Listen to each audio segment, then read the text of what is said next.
Gising! Number 31, Alex Ayala, umaasang may mas mahalagang pagtutunguhan ang kanyang pag-angat sa mundo ng tennis. Pinoy Gising! Delivery rider na ipinahiya ng customer. Nako, bawal ito!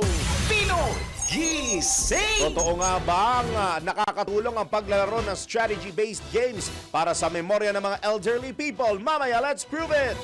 Pinoy Gising! Si Kiko Pangilinan, sinuspindi daw bilang senador. Bago paniwalaan, alamin mamaya sa After Fake Report. Pinoy Gising! At sa mundo ng showbiz, Cassie Legaspi nag-soft launch ng boyfriend. Isigaw na ang sigaw ng sambayanan! Pinoy Gising! Alamin na ang mga viral na balita, mga trending na pinag-uusapan, kasama ang mga taong nasa balita. Pinoy Gising! Matindi pa sa kape, maingay pa sa manok. Pinoy Gising! Alaga namang lahat gising kay Daryl Justin. Pinoy Gising! Sa DWIZ News Nationwide, DWIZ News FM Regional Stations, live din online. Bangon na, gising na! Pinoy Gising!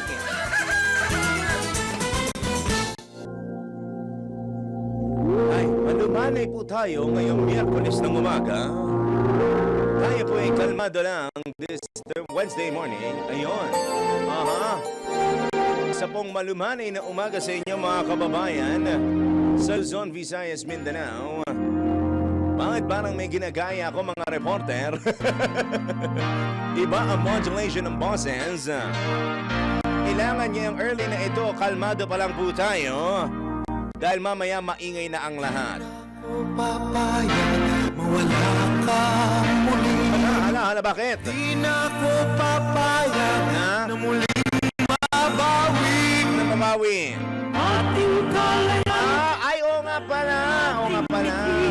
Yan ang dahilan ng tugtugin natin ngayon. Ang paggunita po natin ng ika-40 taong anibersaryo na isa sa pinakamapayapang pagsasagawa ng demonstrasyon. Hindi lang ho sa ating bansa, kung hindi kinikilala ito sa buong mundo. Ang naganap po itong unang EDSA, yung EDSA 1 o yung 1986 na EDSA People Power Revolution. Kung tutusin, nagsimula po nila noong Sunday. Tama ba ako? Sunday, no? February 22. Kung saan hinimok po ng yumaong Manila Archbishop Jaime Cardinal Sin ang ating mga kababayan na tigilan na dahil this was at the time during the martial law na tama na raw ang dictatorship na nararanasan ng pagpapahirap sa ating bansa.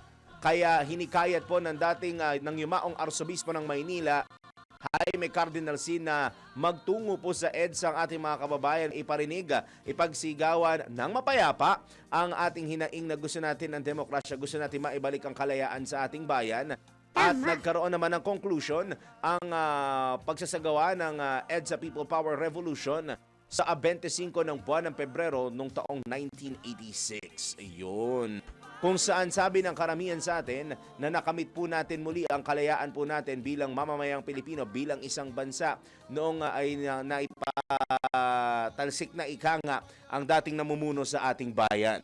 Pero sa lagay ba ng dami na nangyayari po, bagamat hindi naka-martial law sa kasalukuyan ng ating bansa, ano bang pakiramdam ng ating mga kababayan ngayon? Ano bang pakiramdam ng ating mga ng ordinaryong Juan de la Cruz na nangyayari sa ating bansa? Do we feel like we still have that freedom, yung independence, that democracy that we still have na ipinangako ng konstitusyon sa atin? Pero parang mukhang hindi dahil sa dami ng kinasasangkutan ng ating mga pinagpipitagang mga politiko.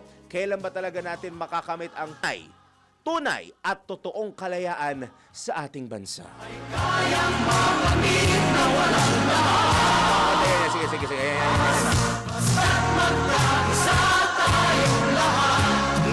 Sige, pasok mo muna yan. Isa pa. Oh. Ano ang handog ng Pilipino? Ayun. Yan, dyan po proud ang ating bansa. Oh.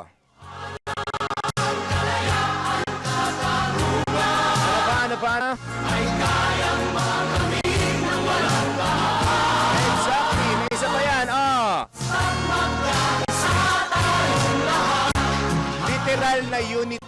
lahat sa mga Pilipino ang meron tayo para tunay nga makamit natin ang kalayaan, kapayapaan at kasiglahan po ng ating bansa. 19 na minuto bago sumapit ang ikalima ng Wednesday morning. Magandang umaga po Luzon, Visayas, Mindanao, Metro, Mega Manila sa buong mundo. Ngayon pong Midweek Wednesday, EDSA Revolution Anniversary Wednesday. Ulitin ko po, special working holiday po ngayon. May pasok po ang lahat sa atin pero sa mga institusyon at mga paaralan na nagdeklara po na wala pong pasok ngayong araw ng Miyerkules. Paggunita nga po ng ating People Power Anniversary, sumasa inyo na ang paboritong morning habit ninyo sa DWIZ at Aliw Channel 23, Pinoy Gising. Wakey na po tayo. Hindi lang sa ating mga katawan, kundi sa ating mga diwa, sa ating mga prinsipyo, at sa ating mga pinaglalaban sa araw-araw na buhay. Isa't kalahating oras na balitaan, kulitan ng pagsasaluhan pa rin po natin. Hanggang alas 6 po yan ng morning, makakuha rin tayo. Hingin din tayo ng mga updates kung meron na bang nangyayari on ground, lalo na tututukan ng buong pwersa ng DWIZ News ang mga ganapan po dyan sa may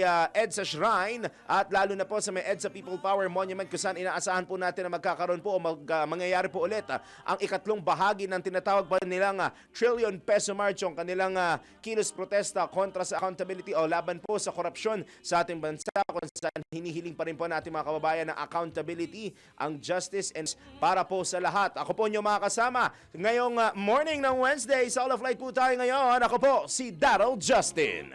Pinoy Gising! Alas 4:42 na po ng morning, dako na tayo sa nang gigising ng bubulabog ng bubulahon ng gugulat na detalye ng mga balita. Pinoy Gising!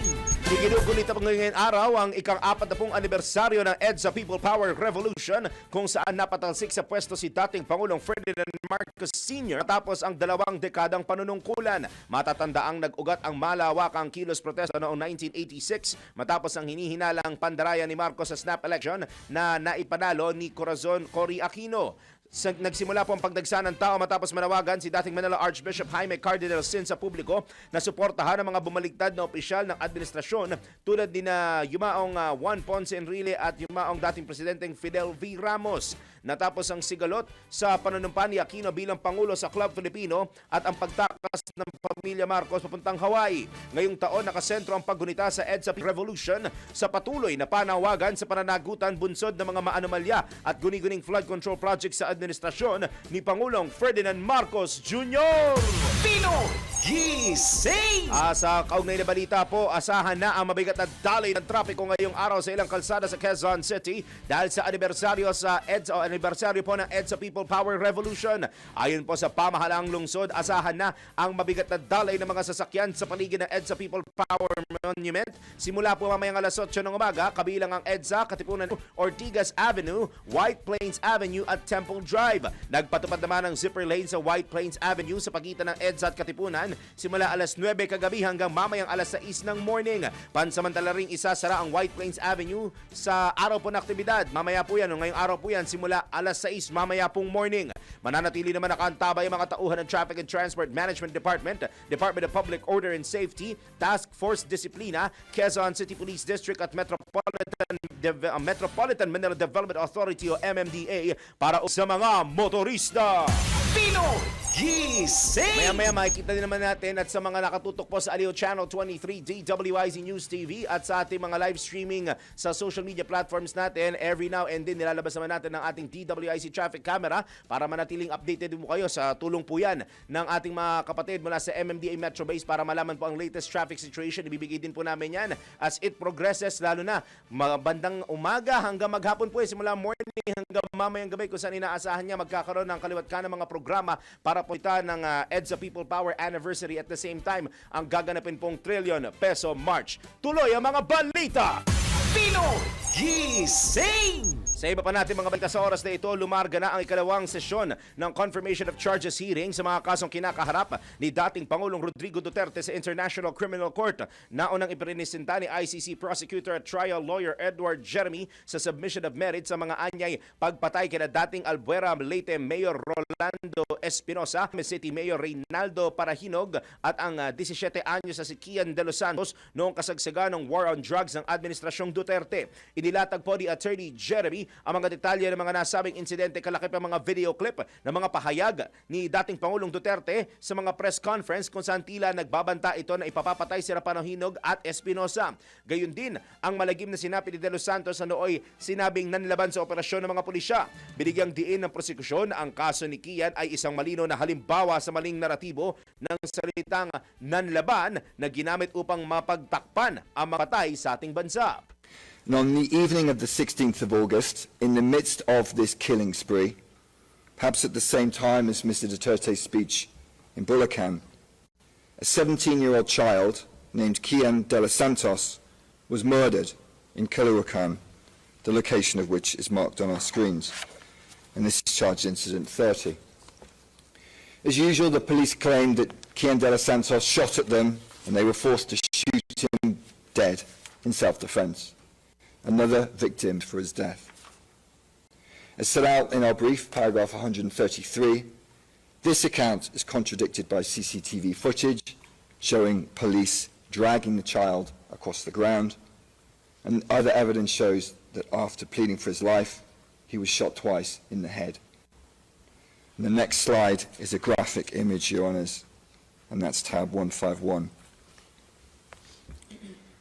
On our screens, we see the tragic image of the body of the 17-year-old child, Kian De Los Santos. And as noted in our brief, paragraph 56, this brutal murder led to a massive public outcry across the Philippines. And in these circumstances, exceptionally, the direct perpetrators of these murders were prosecuted and they were imprisoned. Yan po ang tinig ICC Prosecutor at Trial Lawyer Edward Jeremy sa ikalawang sesyon ng Confirmation of Charges hearing sa ICC. Gising! Tinanggi naman po ni Vice President Sara Duterte sa balita na may kinalaman ng mga nakabinbin na impeachment complaint laban sa kanya sa maagang pag-anunsyo ng presidential bid niya para sa 2028 elections. Ayon po sa Vice Presidente, kahapon, bukas, ngayon, nandyan ang impeachment. Dagdag pa ng pangalawang Pangulo nagsimula siyang magdasal at magmuni-muni tungkol sa pagtakbo ng ika-4 na quarter pa ng 2025. Giit ni VP Sara, 2023 pa nang simulan ang sinasabing demolition job laban sa kanya matapos i-assume ng publiko na tatakbo siya sa pagkapangulo. Samantala, sinabi ng Vice Presidente na naipalam niya na ang kanyang presidential bid sa pagdaan ng isang liham sa kanyang amang si dating Pangulong Rodrigo Duterte na kasalukuyang nakakulong sa detention centers sa Hague sa Netherlands. Pinoy Gising! Nananatili naman po positibo ang pananaw ng organizer ng Trillion Peso March sa kabila ng sinasabing protest fatigue matapos ang sunod-sunod ang malalaking kilos protesta laban sa katawilian sa pamahalaan, partikular po sa mga flood control projects. Ayon kay Francis Kiko Aquino D, co-convener ng Tindig Pilipinas at isa sa mga nangunguna sa protesta, all systems go na para sa ikatlong yugto ng marcha na ngayong araw kasabay ng paggunita ng ika-40 anibersaryo ng EDSA People Power Revolution. Iginiit ni Aquino D na nauunawaan niya ang mga nakakaramdam ng pagod sa pagpoprotesta ngunit nanatiling malubha ang krisis na kinakaharap ng bansa kaya't kailangang ipagpatuloy ang pagkilos. Posible anyang umabot sa mahigit 30,000 katao ang inaasahang dadalo sa ikatlong Trillion Peso March. Pinoy Gising! Yan po ang unang bugso na ating balitaan ngayong araw po ng Wednesday. Anibersaryo po ng EDSA People Power Revolution, February 25, 26. Diyan lamang po kayo, Philippine Standard Time. Reports! Ang inaabangan ng sambayanan, price monitoring at ulam tips ng ating palengke queen at Yusek na nag-ikot sa Gulayang Bayan Market sa Valenzuela City at sa Bayan Market sa Malabon. Ako Yusek, pag Wednesday, madalas ay ang practice ng pamilya namin ay hindi kami nagkakarne ng Miyerkules. May iba kasi nagpa-practice ng ganun parang nahawa sila doon sa Ash Wednesday, tinutuloy-tuloy. Pero tingnan natin, pwede naman po magkarne ngayon. Pero yung iba na katulad namin, baka may maititip si Yusek sa atin. Pakinggan na natin mula sa ating palengke queen, sa ating Yusek, Mama Beth Samson. Happy Wednesday morning! Yes, happy Wednesday, Daryl. Good morning. Good morning sa mga fans mo, sa mga regular Ay, wow, mga fans. listeners. Ang lalim nun, Kasi nakikita ko kasi sa mga comments yung hanga nila sa'yo, ando doon talaga, yung saludo nila sa'yo. Okay na yung hanga, okay na yung hanga, pero wala akong pambayad. Hindi, talaga ina-appreciate lang nila yung the way you talk and the way you distribute your news sa ating Ayun, WIC. thank you. Kahit ako, hanga-hanga sa'yo, di Ay, ba? thank you. Ayan. Sige, saka na yung kape, saka na yung kape. Di ba, mag-iintay ako. Katulad ng paghihintay mo sa DFC. Ayan. Yan, anak. Yung bigas dyan, 45 per kilo pa rin ang presyo ng bigas kada kilo. Samantalang ang baboy, 350 ang kasing giniling at ang laman, pero meron silang special ribs na 340. Ang manok naman, 190 hanggang 220 per kilo, depende sa parts. Yan sa isda, may maliliit dyan, pang daing at saka pang ihaw. Pang paksiw na 220. Ang malalaki naman, 260 hanggang 320 pesos ang kilo ng bangos. Ang galunggong, 300. At least may nabibili ng galunggong dati, wala. Ang tilapia, 160. 280 hanggang 300 naman ang kilo ng dalagang bukid, asuhos at bisugo. Samantalang ang sapsap na gustong-gusto ko ay 200 per kilo. Ang pusit kalawang 300 to 400 pesos per kilo. Sa hipo naman, 340 hanggang 600. Supo na halos yung 600 na yan. Ang maliliit na hipo naman, pwede kang bumili ng 50 hanggang 100 piso. Maya-maya yung ulo. Pang sigang sa miso, 200 at yung pang pritong laman, 240. Ito sa gulay. Marami makakapagulay kasi pang gulay ngayon. Ang repolyo 60, pechay 50. Sayote 30 hanggang 35. Ang patata 70. 80 naman ang kilo ng carrots. Ang Baguio beans 80. Ang pepper o itong bell pepper, 160. Ang sibuyas na pula, 100 pa din. At ang puti, 80 lang. Ang bawang, 120. Ang siling labuyo, 180 per kilo. Sa mata ng kamatis na pinagpipiestahan ay 40 pesos ang kilo. Ayan, sabi mo nga, yung iba talaga, pag Wednesday na, kasunod ng Ash Wednesday, ay hindi na nagkakarne. Tama. Ito naman ang ating mga suggestions na pwedeng ulamin, katulad mo. Pwede kang magginataang kalabasa at sitaw sa dilis. Pwede rin maglumpiang gulay. O suman, itong swam sa asuhos. Parang lutong tinola ang style dyan. Pangat na isda sa kamatis, inihaw na bangus o inihaw na daing o daing na bangus o kahit anong klaseng isda na ipapaksi o idadaing o in. Ngayon, so ang atin naman mga hindi naman nag-start pa ng Wednesday at nakakakain pa rin ng karne. Pwede kayo magsinigang sa buto-butos na may labanos, sampalok, gabi, okra at kangkong. Sarap niya, may sawo yan. Nilagang buto-buto rin na alabulalo. Nalalagyan mo naman ng mais o sweet corn. Pwede minudo, mechado, apritada, tinola. At syempre, pwede pa rin kayong kumain, yung mga hindi pa Ano nangingilin, yan? ng Daryl's Fried Ayun. Chicken. Ngayong Wednesday. Pwede pa rin yan. Pero sa Friday, hindi na. Ayan, Yung iba, ayan, hindi. Ayan. O yan, para sa ating ulam tips sa Pinoy Gising, ang inyong Metro Patrol Mama Beth Samson ng DWIC. Palengke Queen, yan. Nagbabalita ng tama at palagi rin nagbabudget tayo ng tama. Pinoy Gising! Yun, medyo pepreno muna ako sa DFC pero ang susunod ko siguro, ang kanta ko na siguro parin Daniel hanggang kailan kaya maghihintay. Maraming salamat sa ating palengke queen at Yusek Mama Beth Samson sa kanyang monitoring at ulam tips ngayong Wednesday morning. Ngayon naman sa ating NBI, nako, ito lalo na nung pandemic, ito ay naging malaking usapin noon. Yung mga delivery rider na ipinapahiya po ng mga customer. Yung iba pang ginagawa, pagka nagpapadeliver, yung pinaghihintay para makuha yung ika nga, pagka late, free yung pagkain, wag niyo pong gagawin yan dahil may karapatan din po sila. O sa mga riders, delivery riders na nakikinig, nakatutok sa atin, sumusubaybay, at lalo na doon sa mga customers na nag-o-order, pag ginawa niyo yan, ito ang parusa ninyo sa NBI. Nako, bawal! Alamin kung bawal o hindi. Dahil kung di mo alam to, kaso ang kakaharapin mo sa NBI. Nako, bawal ito!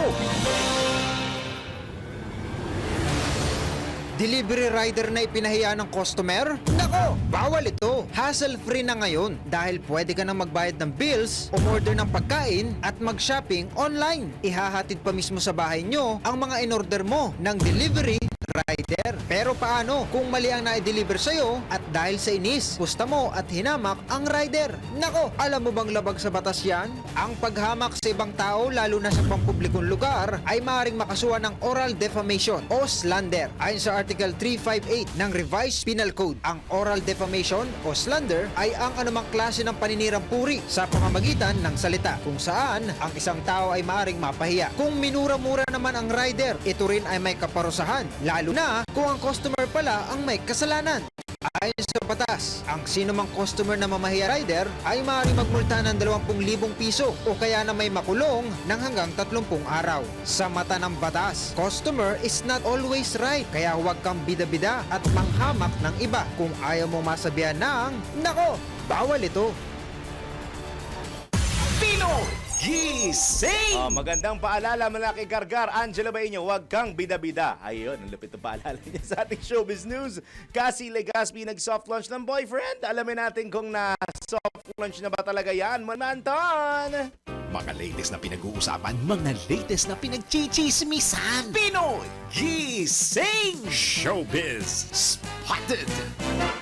Para sa aking balitang showbiz, umani ng curiosity ang actress na si Cassie Legaspi matapos siya mag-post sa kanyang social media na may kamatching gray sweatshirt noong araw ng mga puso kasama isang mystery guy. Sa post na may heart emoji caption, hindi maiwasang hulaan ng mga netizen kung sino ang nasa picture. Kapwa naman nag-comment sa naturang post ang kakamba ni Cassie na si Mavi Legaspi at ang kasintahan nitong Ortega. Sa komento ng isang fan, sinabi nito na ang katambalan ni Cassie na si Vince Maristella ang mystery guy dahil sa singsing na suot nito. Ngunit hanggang ngayon ay wala pa rin official announcement si Cassie tungkol sa kanyang relationship status. At yan aking balitang showbiz para sa impilang metodong lakas, DWIZ. Ako si Anton, nagbabalita ng tama, naglilingkod ng tama. Pinoy Gising! Tuloy-tuloy na isang oras na balitaan. Susunod na. National Criminal Court Prosecutor sa ikalawang araw ng confirmation of charges hearing ng mga kasong isinampalaban kay dating Pangulong Rodrigo Duterte ang mga umano'y kanyang co-perpetrator sa mga krimen sa panahon ng kanyang pong pamumuno. Pinangalanan ni Attorney Robin Croft bilang mga kasangkot o co-perpetrator sina dating Philippine National Police Chief at ngayon Senador Ronald Bato de la Rosa, dating PNP Chief of Counterintelligence Vicente Danao, dating PNP Operations Chief Camilo Cascolan at dating National Capital Region Police Officer NCRPO Regional Director Oscar Albayalde. Gayon din si dating Special Assistant to the President at ngayon Senator Christopher Lawrence Bongo, dating National Bureau of Investigation o NBI Director Dan Tegueran, ex-Justice Secretary Vitaliano Aguirre II at dating Philippine Drug Enforcement Agency o PDEA Chief Isidro La Peña. Ayon kay Attorney Croft, kontrolado ng mga co-perpetrators ng Executive, Kapulisan, PDEA, NBI at DO na ginagamit anya ng mga ito ang kanilang mga kapangyarihan upang tiyakin na ang kanilang mga nasasakupan ay maisasagawa ang plano na i-neutralize ang mga hinihinalang kriminal sa pamamagitan ng marahas na paraan. As Mr. Nichols has explained, Mr. Duterte and his co-perpetrators agreed to this plan in Davao City.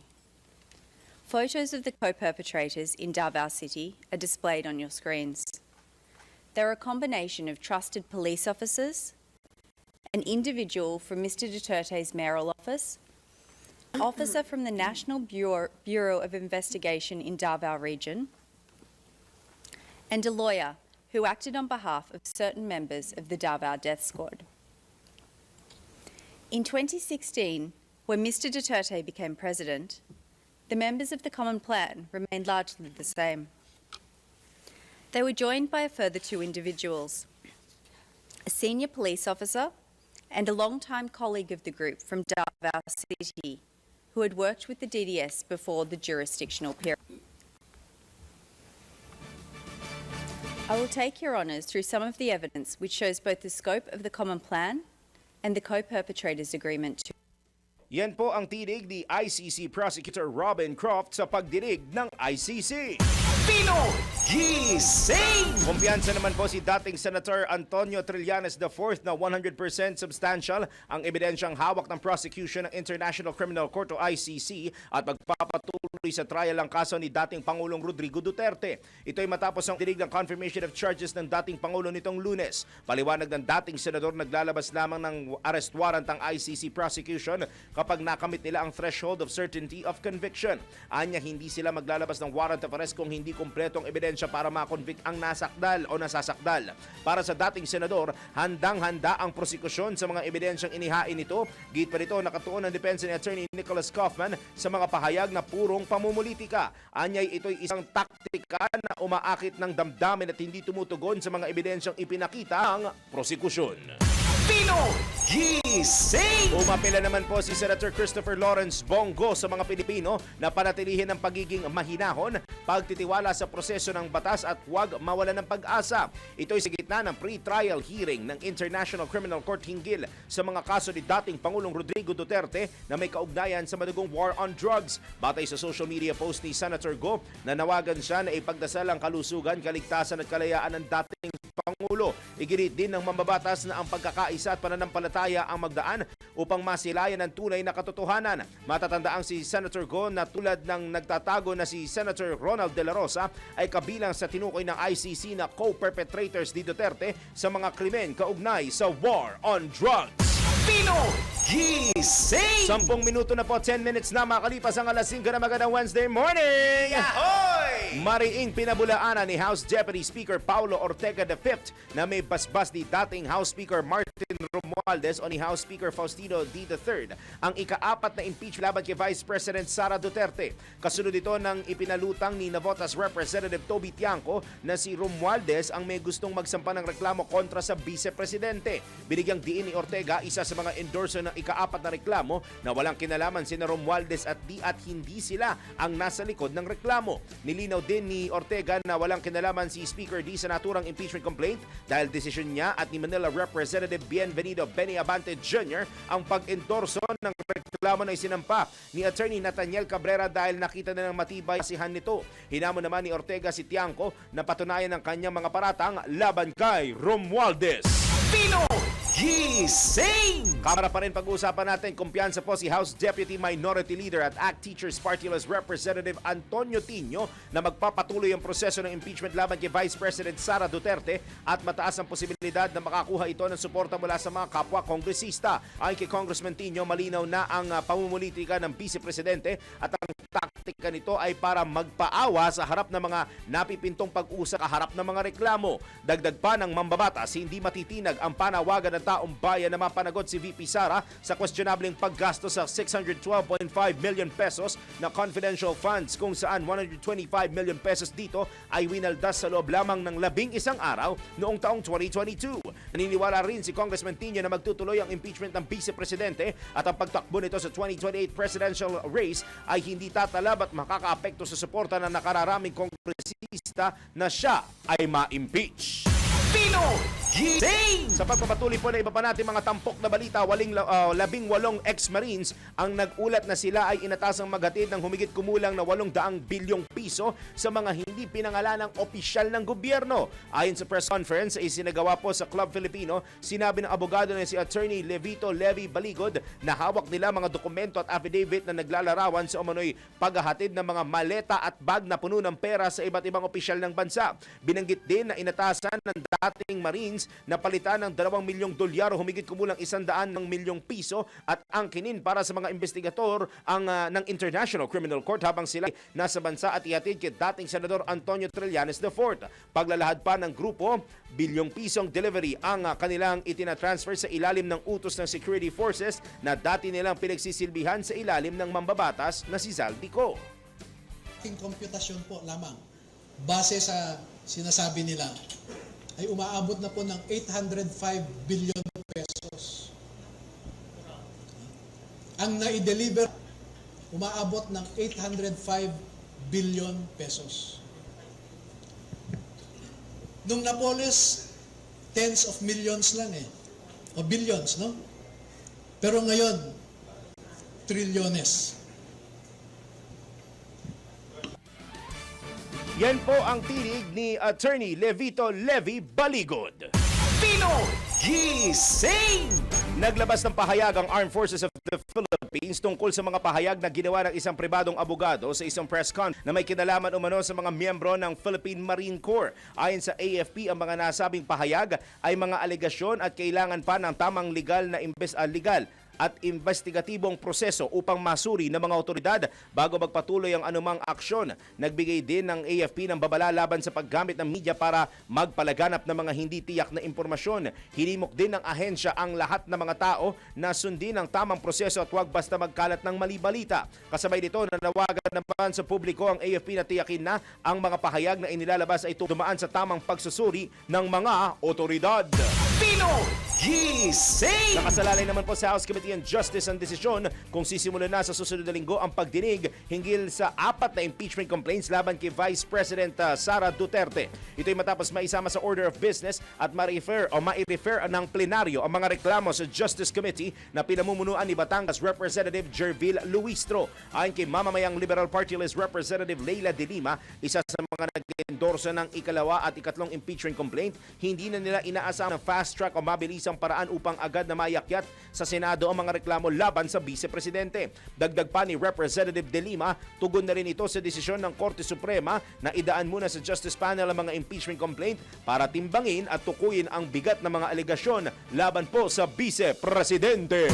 Pinoy Gising! Sa iba pa natin mga balita, ngayong oras na ito, nilinaw po ni Presidential Communications Office Undersecretary Claire Castro na nakatutok lamang sa trabaho para sa bansa si Pangulong Ferdinand Marcos Jr. sa pagtuunan ang politika. Sa gitna ito ng ugong na nililigawan ng administrasyon si dating Vice President at ngayon Naga City Mayor Leni Robredo na tumakbo sa pagkapangulo sa 2028 national elections. Ayon po kay Yusek Castro, nakasunod sina PBBM at Mayor o nagkakasundo sina PBBM at Mayor Leni na unahin muna ang serbisyo sa bayan bago ang pamumulitika. Wala po talaga na pag-uusapan tungkol sa politika ngayon. Tutok po kasi ng Pangulo ay trabaho, serbisyo. Yun naman, nabanggit niya rin, serbisyo muna. Kasi may nangungunang mag-ambisyon eh. Tapos nakakaligtaan yung serbisyo. Hindi po ganon si Pangulo.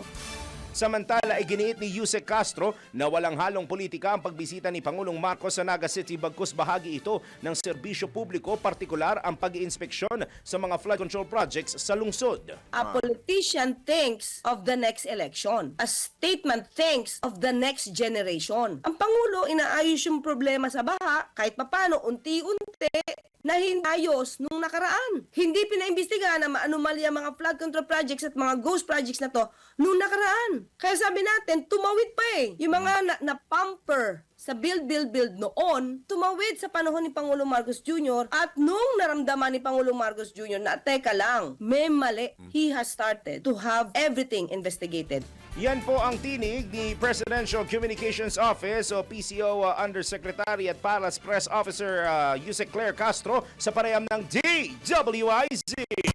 Pinoy Gising! Maraanan ni Palace Press Officer Yusek Claire Castro ang pahayag ni Attorney Harry Roque na umano'y nais makipag-ayos ni Pangulong Ferdinand Marcos Jr. kay Vice President Sara Duterte. Ayon kay Yusek Castro, kasinungalingan na naman ang naturang aligasyon at iginiit na mas dapat pagtuunan ng pansin ng mga opisyal ang serbisyo publiko kaysa pamumulitika. Anya, hindi dapat basta naniniwala sa mga kwentong beauty parlor, kwentong beauty parlor na may anyay pinagmumulan ng maling impormasyon. Tinukoy din ng opisyal ang naging pahayag ni VP Sara na ayaw nito makipag-ayos kaya iginit niya dito ang tunay na tindig ng pangalawang Pangulo. Giit po ni Yusek Castro, abala ang Pangulo sa pagtatrabaho at pagtupad ng kanyang tungkulin sa bayan at wala itong oras para sa mga isyong pampolitika. Hindi anya tulad ng iba na ngayon pa lang ay nangangampanya na. Dagdag pa ng Palace official, gumagawa na naman si Roque ng sariling kwento para manatiling relevant at para mapag-usapan. Pinoy Gising! Nako, nag-check ako ng mga monitor, ang mga weather updates sa mga nung nakaraang araw. Parang wala na ako nakikitang northeast monsoon sa update sa Pag-asa. Well, tapos na ba talaga ang amihan o may isang bugso na inaasahan? Alamin natin sa lagay ng ating panahon. Pinakahuli, pinaka-latest, pinaka-napapanahon. Whether we like it or not, ito ang magiging DWIZ Weather Report. Mula sa Pag-asa Weather Forecasting Center, nasa linya po natin ang kanilang weather specialist na si Miss Lori de la Cruz. Miss Lori, good morning po. Good morning at sa lahat ng ating mga tagapakinig. Ngayon nga po, wala naman tayong inaasahang malawakang pagulan sa buong bansa, including Metro Manila. Improved weather po sa buong kapuluan dahil ngayon nga wala namang widespread na mga pagulan na ini-expect. Steady po ang prevailing ngayon sa buong bansa at ito po ay nagdulot pa rin ng bahagyang maulap hanggang sa maulap na paporing. At pwede rin po itong magdulot na ng medyo may kalinsangang panahon sa tanghali at early afternoon. Wala rin po tayong bagyo na minomonitor ngayon sa loob ng ating area of responsibility. Yan mo lang. Mula sa Pag-asa, ito po si Lori de la Cruz. Maraming salamat, Ms. Lori de la Cruz ng Pag-asa. Pinakahuli, pinaka-latest, pinaka-napapanahon, whether we like it or not, DWIZ Weather Report. Pinoy Gising! It's that time, paring Winer, tanggap tayo ng sunod-sunod na mga reports. Dalawang magkahiwalay na programa para sa paggunita ng anibersaryo ng People Power Revolution. Kasado po ngayong araw ang detalye sa report ni Patrol 38, Jen Patrolya. Kasado na ngayong araw ang dalawang magkahiwalay na pama ang ikakasa sa kahabaan ng EDSA bilang paggunita sa ika-40 anibersaryo ng People Power Revolution. Ang mga progresibong grupo sa ilalim ng EDSA 40 Alliance ay magsagawa ng aktibidad mamayang 1:00 ng hapon sa EDSA Ortigas na malapit sa EDSA Shine, isang lugar na una nang idineklarang no rally zone, habang ang Trillion Peso March Movement kasama ang Tindig Pilipinas at Akbayan ay magkakaroon ng hiwalay na programa sa EDSA People Power Monument. Kay Tede Casino, chairman ng bagong alyansa Makabayan, sinubukan umanong pag-isahin ang pagdiriwang pero may ilang kasapi ng TPMM ang nagpahayag ng pangamba sa sinasabing panawagan para sa unconstitutional at marahas na paraan tulad ng military junta o revolutionary government. Nilinaw naman ito ni Kiko Aquino, isa sa mga conveners ng TPMM, na hindi papayagan ng kanilang grupo ang anumang panawagan para sa karahasan o pagtatag ng di inihalal na pamahalaan. Sa panig ng lulaan, sinabi ng Quezon City Government na ang mga permit para sa EDSA Ortigas ay inendorso na sa Mandaluyong City at sa Eastern Police District at wala umanong grupong pinagbawalan batay sa kanilang paninindigan. Aabot naman sa halos 14,000 na tauhan ng Philippine National Police at 500 personal personnel ng Philippine Coast Guard ang ide-deploy sa buong Maynila upang tiyakin na maging ligtas, mapayapa at maayos ang mga aktibidad. Handa rin ang Armed Forces Philippines na magbigay ng suporta sa law enforcement kapag hiniling at alinsunod sa tamang otoridad. Ako si Patrol 38, Jen Patrolya, nag-uulat sa himpilang may todong lakas ni WIZ. Nagbabalita ng tama, nililingkod ng tama. Pinoy Gising! Dako naman tayo sa Malacanang.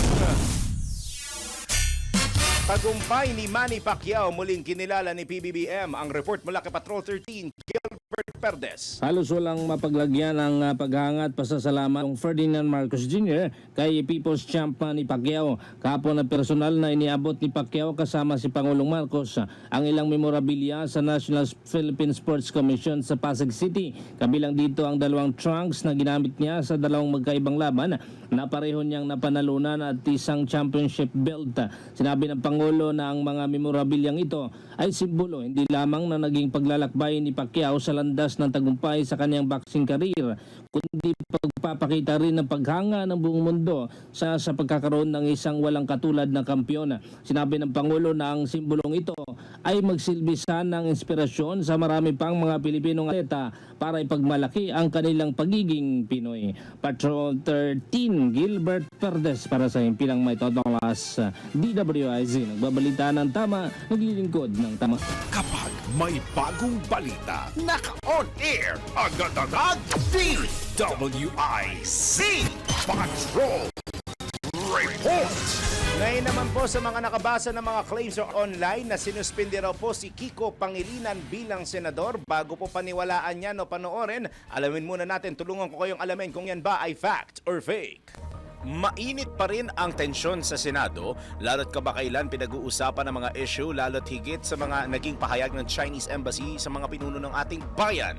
Sa gitna ng naturang usapin, nag-viral online ang claim na umano'y sinuspinde si Senator Francis Kiko Pangilinan matapos ang mainit na palitan na salita nila ni Senate Minority Leader Alan Peter Cayetano. Ayon sa mga kumalat na post, naman ng tensyon sa loob ng plenaryo na nagresulta sa agarang aksyon laban kay Pangilinan. Pero ano nga ba ang tunay na nangyari sa sesyon? May opisyal bang anunsyo ng suspensyon mula sa Senado? Alamin natin ang buong detalye at suriin kung ang balitang ito ay fact or fake. Alamin mo na kung tama o mali, kung totoo o hindi. Walang peke. DWIZ Fact or Fake. Sa ginawang research ng DWIZ News, isang YouTube video ang in-upload noong V12 ng channel na Political PH TV ang may pamagat na, "Heto na, Kiko suspendido na, dinurog ni Cayetano, deserve." Gumagamit ang naturang pamagat ng mga salitang may matinding emosyon na nagpapahiwatig ng umano'y suspensyon kay Senator Francis Kiko Pangilinan kasunod ng mainit na palitan ng salita sa Senado. Ang thumbnail na naturang video ay may nakasulat na, "Suspendido na, Cayetano dinurog si Kiko sa Senado, deserve." Kalakip ang larawan ni Cayetano na may hawak na dokumento. Ang ganitong uri ng pamagat at visual ay may sensational na dating at maaaring magbigay ng impresyon na may opisyal ng aksyon laban kay Pangilinan. Ang video ay nakapagdala na mahigit 10,700 views at humigit kumulang 1,000 likes batay sa pinakahuling bilang. Sa kasalukuyan, hindi na makikita ang nasabing video sa YouTube.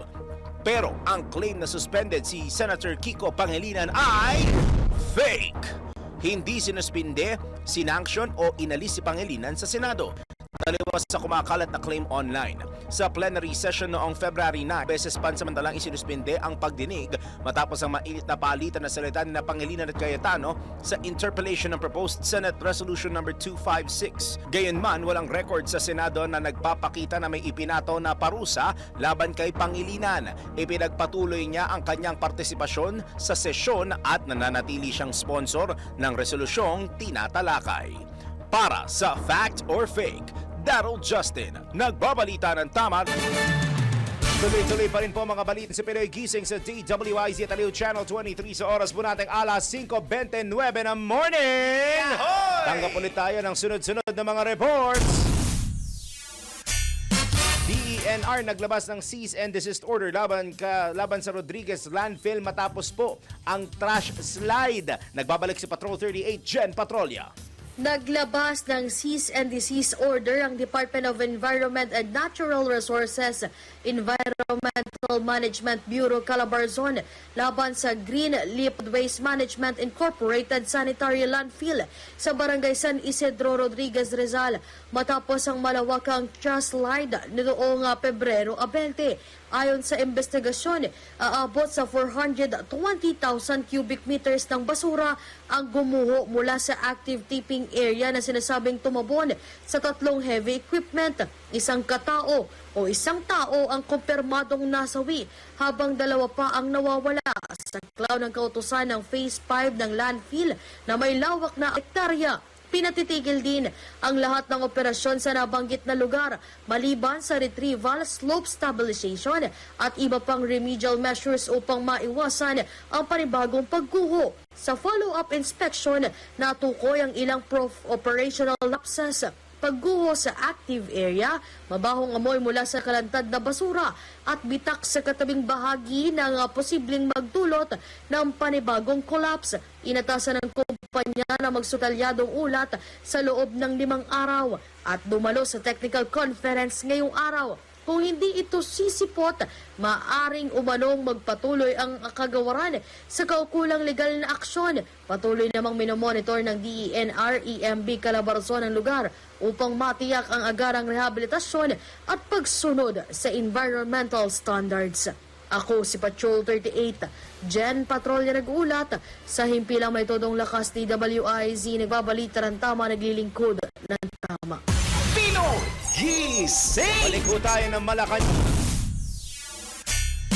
Red tape at burokrasya dahilan po yan kaya naantala ang mga serbisyo at transaksyon sa gobyerno. Ayon po yan kay PBBM. Nagbabalik si Patrol 13 Gilbert Perdes. Matapang na inamin ni Pangulong Ferdinand Marcos Jr. na ang red tape at burokrasya ang ilan sa mga dahilan kung bakit naantala ang mga dapat sanang mabilis na serbisyo at transaksyon sa gobyerno. Sa ginanap na ASEAN Editors and Economic Opinion Leaders Forum, binanggit ng Pangulo na sa katunayan, meron daw mga fixtures sa ng pamahalaan na kasabwat pa ng mga taong gobyerno para kumita ng pailalim. Gayunman, ginagawa naan niya ng solusyon sa pamamagitan ng digitalization upang tuluyang mawalis na mga illegal na transaksyon.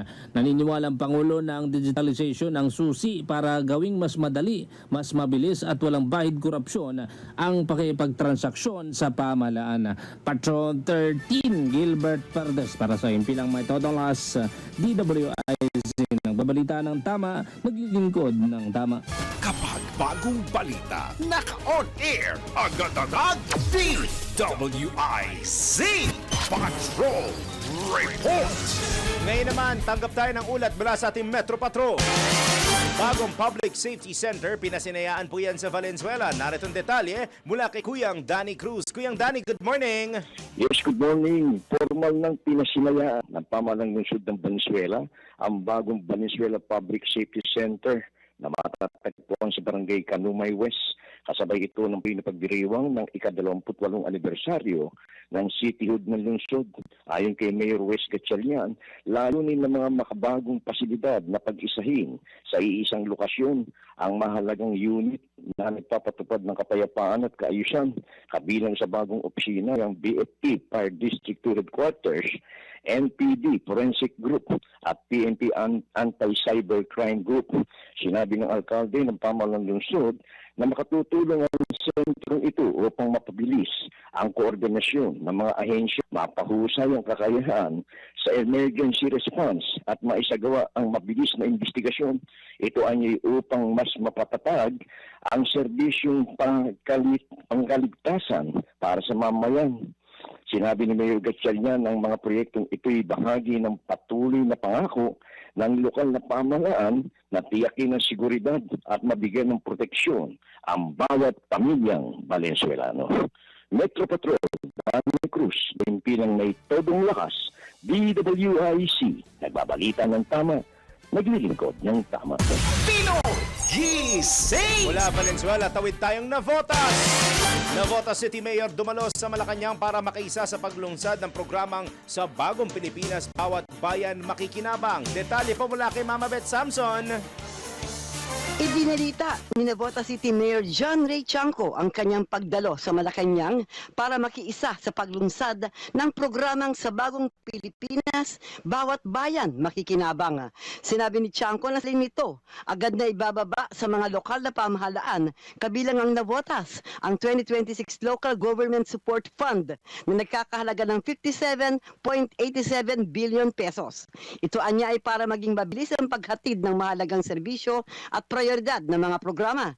Isa sa isinusulong na priority programs ay ang nationwide rice distribution kung saan mabibigyan ng 60 kilong bigas o 60 kilong bigas ang mahigit 5 milyong pamilyang Pilipino sa loob ng 1 taon o 10 kilo bawat sa loob ng 6 na buwan. Buo naman ang suporta ng pamahalang lungsod at ng alkalde sa ganito mga programa ng pamahalaan dahil alam nitong malaki ang may tutulong nito sa mga Navoteño at sa patuloy na pag-unlad ng lungsod at ng bansa. Metro Patrol Beth Samson para sa Himpilang May Todong Lakas. DWIZ, nagbabalita ng tama, naglilingkod ng tama. Gising! Ngayon naman, ronda tayo sa probinsya. Take over ng bagong kumpanyang bumili sa Prime Water Services, inaabangan City of San Fernando, Pampanga. Naritong report mula kay Kuyang Johnny Gole. Kuyang Johnny, good morning! Yes, magandang umaga. Hinihintay ng araw nitong city government of San Fernando, Pampanga itong pag-take-over ng bagong management na siyang magpapatuloy dito sa joint venture agreement nilang Prime Water Management para sa 25 years.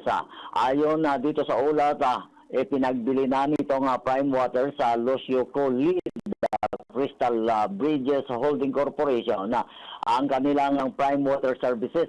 Ayon dito kay Engineer Nelson Lingat, manager ng City of San Fernando Water District, ipinairal daw nitong si City Mayor Belma Caluag ang kanyang police power upang suspendihin itong business permit ng Prime Water Services dito sa syudad dahil sa nabigo umano itong kumpanya na masunod ang isinasaad nila sa joint venture agreement na nilagdaan noong 2016 ng mga nakalipas pang mga alkalde. Kabilang sa nasaduan ay itong pagpapaunlad sa serbisyo ng kanilang water supply na hindi nagawa nitong Prime Water sa halip lalo pa umanong sumama ang kanilang serbisyo kumpara sa dating operasyon ng hawak pa ito ng kanilang local water district.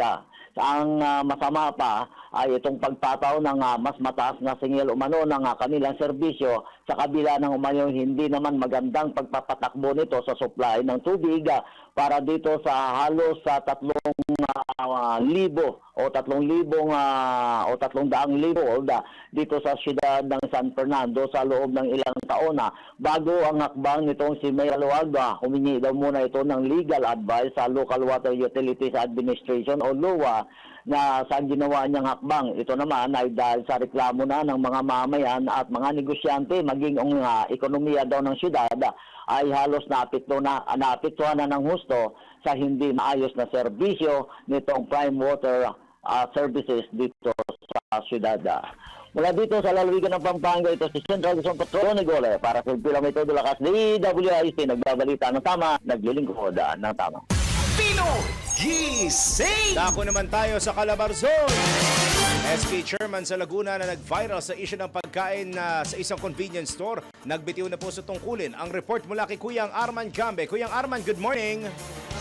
Good morning, Kuya Daryl. Nagbitiw na sa kanyang pwesto bilang SK Chairman ang naging kontrobersyal na lider ng kabataan ng Barangay Bubukal, Santa Cruz, Laguna na si Mark Adrian Napisa. Ito ay matapos ng kasong administratibo sa Municipal Interior and Local Government ang tanggapan ni Santa Cruz Mayor Benjo Agarao. Sa nakalap na kopya ng resignation letter ni Napisa, inihag ng dating opisyal ang paghingi nito ng kapatawaran sa publiko sa naging mali at sa nagawa nitong mali. Gandin ang pasasalamat ito sa taong bayan sa pagtitiwalang ibinigay ng mga ito sa kanya. Sa social media, naging kontrobersyal si Napisa nang makita ito sa video ang paglamas, pagpindot-pindot at hawak-hawakan ang tindang siopaw ng isang kilalang convenience store sa bansa. Arman Cambe mula Calabarzon, nagulat pa si Pina May Todo Lakas. DWIC nagbabalita ng tama, naglilingkod ng tama. Pinoy Gising! Dako naman po tayo sa Norte. Isang high-value individual sa lungsod ng Lawag arestado sa drug buy-bust operation. Ang detalye mula kay Kuyang Ronald Idol Domingo. Idol, na imbagabigat. Ang pinagsanib na anti-drug operation na isinagawa ng Lawag Police Station ay nagresulta sa pagkakaresto sa isang 53 anyos na high-value individual sa Barangay 47 na sa naturang lungsod. Nakuli ang suspect matapos magbenta ng isang sachet ng hinilang shabu sa isang pulis poster buyer. Na-recover ng mga otoridad ang kabuang 7.1 grams na hinilang shabu kasama ang drug buy-bust money at iba pang drug items. Maharap ang suspect sa paglabag ng Republic Act 9165 o Comprehensive Dangerous Drugs Act of 2002. Ang Ronda Patrol, Ronald Idol Domingo, nagulat pa simpilang may tulong lakas, DWIC. Nagbabalita ng tama, naglilingkod ng tama. Pinoy Gising! Balik ho tayong Calabarzon. Murder suspect sa Calamba City, Laguna nahuli habang nagtatago sa kisame ng bahay. Aba, ang lupit na pinagtaguan Kuyang Arman Gambe sa detalye.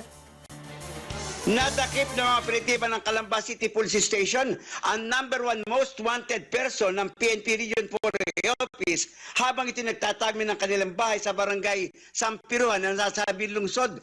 Kinilala ni Police Colonel Dennis Guzman, Calamba Police Chief, ang suspect na si Mark Daniel Singh, binata at residente na naturang Luzon. Ang suspect base sa record ng pulisya ang bumugbog at pumatay sa kalibin ng dati niyang girlfriend habang ang mga tinutulog sa inupahang apartment sa Barangay 7, Calamba City, Laguna noong Enero ng taong kasalukuyan. Ayon kay Colonel De Guzman, halos isang buwan nilang minanmanan ang pagtatago ng nasurang suspect hanggang sa matuntun nila ito sa kisame ng kanilang bahay kahapon. Nakakulong lang yung suspect sa Calamba City Police Station. Arman Cambe mula Calabarzon, nagulat pa siyang Pila May Todo Lakas. DWIC nagbabalita ng tama, naglilingkod ng tama. Pinoy Gising! Akyat ulit tayo ng Norte. Ito si Angelo, ready na. Isang street-level individual sa Dingras, Ilocos Norte, arestado sa drug buy-bust operation. Nagbabalik si Kuyang Ronald Idol Domingo. Isang street-level individual ang naaresto ng Municipal Police Station sa sinagawang buy-bust operation sa Sitio Ballesteros, Barangay Elizabeth, Dingras, Ilocos Norte. Narecover mula sa suspect ang 3 sachet ng hinalang shabu kasama ang buy-bust money at mga drug paraphernalias. Maharap ang suspect sa paglabag ng Republic Act 9165 o Comprehensive Dangerous Drugs Act of 2002. Ito ang Ronda Patrol, Ronald Aidon Domingo, nag-uulat pasimpilang may tudong lakas, DWIZ, nagbabalita ng tama, naglilingkod ng tama. Pinoy Gising! Balik po tayo ng Central Luzon. Anti-cybercrime City, pinatututukan ng city government. Nagbabalik si Kuyang Johnny Gole. Pinag-utos na nga nitong si Angeles City Mayor John Lasatende II sa pamunuan nitong Angeles City Police Office na paigtingin yung kampanya nito laban sa mga dayuhang gumagawa ng illegal na aktibidad dito sa syudad. Partikular na tipoy ng alkalde itong sindikato ng iba't ibang uri ng social media scheme gaya ng illegal online gambling scam, kidnapping o human trafficking activity. Ang hakbang nito sa atin ay may kinalaman sa pagkakaaresto ng pulisya sa pangunguna ng PNP Anti-Cybercrime Group, Anti-Kidnapping Group at kasama itong mga tauhan ng Bureau of Immigration sa 4 na mga dayuhan na nasa likod nitong illegal online gaming scam at kidnapping activities dito sa bisinidad ng Barangay Pangpang dito sa syudad. 3 sa mga arestado ay pawang mga Japanese at isang Chinese national. Nakilala sila na sina Oy Rihoba, isang babae, 27, at Mayu, babae, 31, at Kato Horaiki, lalaki, 32 years old, at itong si Wang Chinyu, 42 years old, isang Chinese national. Ayon dito sa ulat kay Lasatin, nito si Police Colonel Joselito E. Villarosa, ang pinuno ng Angeles City Police Office. Ang grupong ito ay nag-ooperate ng illegal online gaming dito sa syudad. Sila ay tinembre ng pulisya o sa pulisya mula sa International Police at Japanese Embassy sa Pilipinas dahil sangkot sila sa telecommunication online gaming scam at iba pang illegal na aktibidad gamit ang internet. Tangka pa umano ng mga suspect na takasan itong raiding team, ngunit bago pa sila nakalabas dito sa gate ng subdivision ay naharang na sila ng mga backup operatives mula sa Angeles City Police Office. Itinanggi ng grupo na sangkot sila sa kidnapping, ngunit inamin nila na gumagawa sila ng illegal online gaming scheme na pawang mga dayuhan din umano ang kanilang mga biktima. Hawak na ngayon itong mga arestadong dayuhan na ayon sa report ay pawang mga walang kaukulang dokumento at paso na rin ang kanilang mga papilis o overstaying alien na sila dito sa bansa. Mula dito sa lungsod ng Angeles, ito si Central Luzon Patrol, John Gole, para sa himpilang may tudong lakas, DWIC, nagbabalita ng tama, naglilingkod ng tama.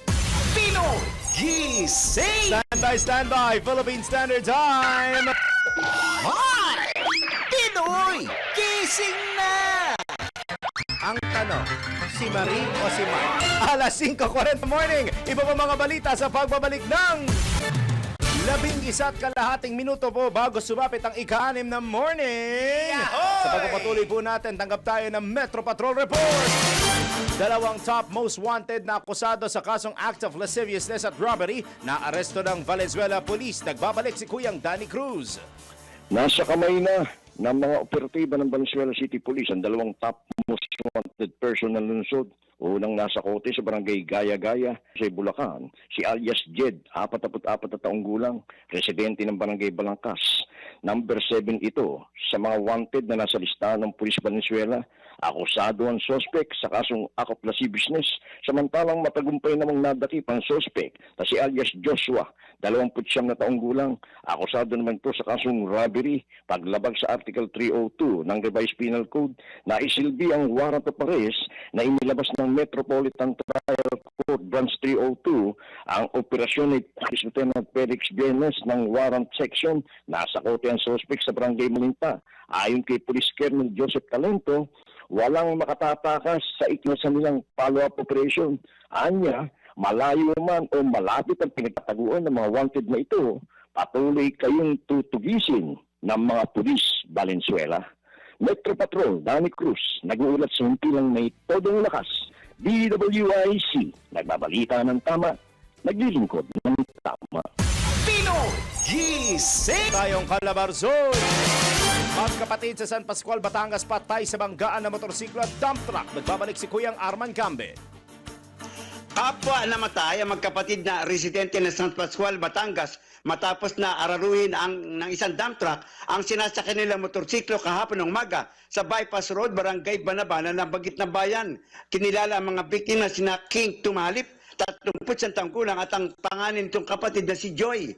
Kapwa niran sa nabanggit ng barangay. Sa investigasyon, habang binabagtas ng magkapatid ang lane ng highway, isang humaharurot na dump truck ang biglang sumulpot at tinumbok ang likurang bahagi ng motorsiklo dahilan para tumilapon ang mga biktima na nakaladkad pa ng nasabing dump truck sa gitna ng highway.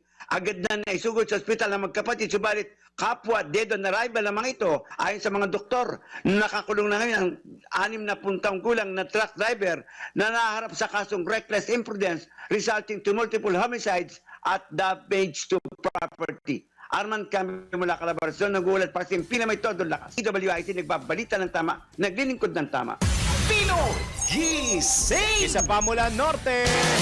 Dalawang street-level individuals sa Batok, Ilocos Norte arestado sa drug bypass operation. Nagbabalik si Kuyang Ronald Idol Domingo. Dalawang street-level individuals ang arestado sa sinagawang joint anti-illegal drug bypass operation ng Provincial Police Drug Enforcement Unit at Badok Municipal Station sa Barangay Palkit, Badok, Ilocos Norte. Na-recover ng mga autoridad 6 na sachet na inilang shabu kasama ang bypass money at ibang non-drug items. Maharap ang mga suspect sa paglabag ng Republic Act 9165 o Comprehensive Dangerous Drug Acts of 2002. Ito ang Ronda Patrol, Ronald Idol Domingo, ulat sa sintirang may turong lakas, DWIC, nagbabalita ng tama, naglilingkod ng tama. Pinoy Gising! Ngayon naman, totoo nga bang nakakatulong ang paglalaro ng strategy-based games para sa mga memorya ng mga elderly people? Tara, let's prove it. Habang tumatanda, mas dumarami ang oras na inilalagi sa bahay. May ilan na mas kakaunti na ang gawain, tapos na sa trabaho at naghanap na lang ng paraan para malibang at manatiling aktibo ang isip. Kaya naman ang iba, nahuhumaling sa iba't ibang uri ng laro. Mula sa baraha, mahjong, chess at iba pang laro na nangangailangan ng strategy, pag-iisip at pagdedesisyon. Pero totoo bang nakakatulong ang mga strategy-based games para sa memorya ng mga elderly people? Tara, let's prove it. Bago maniwala sa mga claim-claim na yan, patunayan na yan sa Let's Prove It! Sa isang pag-aaral ng International Journal of Environmental Research and Public Health, napag-alaman na ang mga regular na naglalaro ng games kagaya ng cards at mahjong ay may mas taas na cognitive scores, kabilang ang memory, attention at calculate kumpara sa mga hindi nakikilahok sa ganitong aktibidad. Ayon naman sa Frontiers in Psychiatry na merong epekto ang social at leisure activities sa cognitive functions ng older adults. Lumabas sa kanilang findings na ang mga larong may kasamang strategy at social interaction ay may kaugnayan sa mas maayos na executive functions o yung mga mental skills na ginagamit natin sa pagpaplano at pagdedesisyon at overall cognitive performance. Ipinapakita ng mga na nagpapagana ng isip, lalo na kapag may kasamang pakikisalamuha at problem solving na maaaring makatulong sa pagpapanatili ng mental sharpness habang tumatanda. Gayunpaman, hindi ito nangangahulugan na ito ang pangunahing solusyon laban sa memory decline.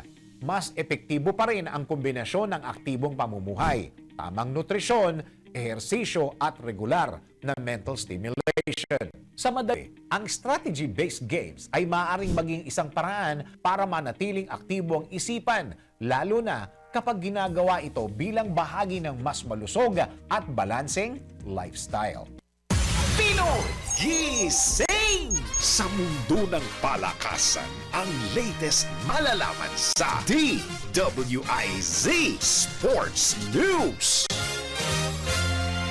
World's number 31 Alex Iyala umaasang may mas mahalagang patutunguhan ng kanyang pag-angat sa mundo ng tennis. Narito ang report mula kay World's number rin yun. Good morning! Nais ni Filipina tennis sensation Alex Ayala na mas makaambag pa sa mundo ng tennis bukod sa kanyang mga natamo sa kasalukuyan. Ito ang sinabi ni Ayala sa gitna ng kanyang muling pag-angat sa world number 31 sa ranking ng Women's Tennis Association o WTA. Ayon kay Ayala, napakaraming bagay ang ibinigay ng tennis sa kanyang buhay simula nang nag-debut siya sa Miami Open noong nakaraang taon. Kabilang narito ang kanyang gold medal win sa 2025 Southeast Asian Games at ang kauna-unahang Philippine Women's Open noong Enero. Dahil dito nagsisilbing paalalaan niya para sa kanya ang lahat ng nangyari sa 2025 tennis season para magpursige sa kanyang career. At yan ang balitang pampalakasan para sa himpilang may todong lakas DWIZ. Ako po si Anjo Riñon, nagbabalita ng tama, naglilingkod ng tama. Pinoy Gising! Ito na ang latest, bagong-bago, fresh na fresh. DWIZ Showbiz News. Ngayon naman, si Elijah Canlas maglalabas po ng kanyang kauna-unang album. Narito ang report mula kay Mima Anton. Para sa aking balitang showbiz, ilalabas ng leading actor na si Elijah Canlas ang kanyang kauna-unahang album na pinamagatang South 2 na kanyang ilalabas sa darating na February 27. Ayon sa social media post ni Elijah, matagal na niyang pangarap ang makapaglabas ng sariling album dahil madalang lang umano siyang nakikinig na buong album ng isang artist kaysa sa mga playlist lamang. Kaya labis umano ang kanyang excitement at hindi makapaniwala na sa wakas ay may lalabas na niya ang kanyang sariling mga kanta. Lubos naman ang pasasalamat ng aktor sa patuloy na suporta ng kanyang fans sa kanyang career mula sa pag-arte hanggang sa musika. At iyan na aking balitang para sa himpilang may todong lakas, DWIZ. Ako si Anton, nagbalita ng tama, naglilingkod ng tama. Pinoy Gising! Pabagsak yun, ha? Parang pabagsak. God! May kembot. Good morning po ulit sa mga nakikinig na kasubaybay sa atin sa YouTube channel. Si Mama Ana Kanan. Ayun, tuned in po siya sa YouTube. Si Kuyang Nelson Malinaw. Sa Facebook page naman po, Mama Erna Cabrasa. Si Mama Nora Teodoro Batman. Nandiyan na rin. Si Mama Nelia Batukan. Si Ating Maribet Flores. Ayun, no, nakikinig din siya. At si Mama Elizabeth Kamaing ng Marikina. Kung di ako nagkakamali, may isa nanonood sa ating kanina mula at ayun, si Mama Nelia Batukan watching, enjoying daw at nakikinig ng balita natin mula po sa Surigao del Norte. Sa mga palagian po natin kasama sa araw-araw, lalo na sa pagsalo sa atin mula alas 4:30 hanggang alas 6 in the morning. Maraming salamat po sa inyong walang sawang pagsubaybay, pakikinig at pagtitiwala. Ako'y mag-iimbita kasi ako'y may Facebook page na. Ayun. Kailangan natin ng mga followers sa bago nating Facebook page. I-type nyo lamang po sa search box ninyo sa Facebook po ninyo yung Tito Daryl Justin 979. Ayun, nakalink doon yung sa home radio. Tito Daryl Justin 979. Pwede nyo hanapin nyo kasi pangalan ng page doon, Daryl Justin of Home Radio. Makikita nyo doon. Share nyo na. Follow, like, and share po sa aking Facebook page. And syempre, sa mga social media platforms ng DWIZ. At yan na po ang kalipunan sa salim ng awiting ito. Ang ating itinampok na balita sa Pinoy Gising on a Day Morning. Paalala na working holiday po ngayon kaya may pasok at may coding po number 5 and 6. Iwas na po kayo sa EDSA. Yun ang best advice na maibibigay ko po sa inyo. Antabayanan po dahil susunod na ang programang Pasada Balita kasama ang mga senyorito. Wala ang mga senior. Mga senyorito ngayon, ha? Si paring John Riz Calata at si paring Gargar Angelo Bainio. Makalipas lamang po ilang paalala. Isang maayos, makabuluhan at mapayapang pagdiriwang po ng anibersaryo ng EDSA sa ating lahat. Hanggang bukas, ako po inyong lingkod, Daryl, nagbabalita ng tama, naglilingkod ng tama.